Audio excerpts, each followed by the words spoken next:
Hi guys! Good evening! This is Manay Gina and welcome back sa aking YouTube channel.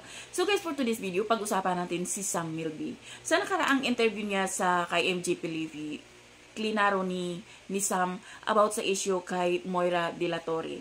Ngayon, nag-guest siya sa Fast Talk with Boy Abunda at dito, hindi napigilan ni Sam na maiyak. Hindi niya napigilan yung kanyang emosyon dahil siguro sa malalim yung sugat or siguro hindi pa talaga sila nakamove on. Kung ano man yung dahilan ng kanilang hiwalayan, syempre mahirap yun kasi hindi lang boyfriend-girlfriend, engaged na silang dalawa. Tapos yun ang resulta nagkahiwalay. Masakit yun, hindi lang sa kay Sam, kung hindi kay Catriona Gray. Pero binabas kasi si Sam na kisyo drama, kisyo OA, na kung kailan matagal naman na silang naghiwalay, kung kailan meron siyang movie, ngayon pa siya mag-inoe, isyo ganyan.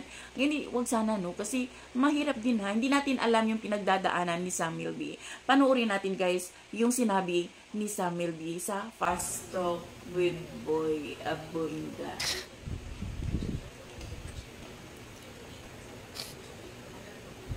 Want to go into details.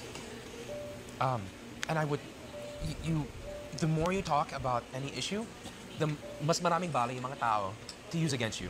And a woman that I still love and care about is, I see a few seats away from me, is crying. Beautiful songs. And I didn't know how to react.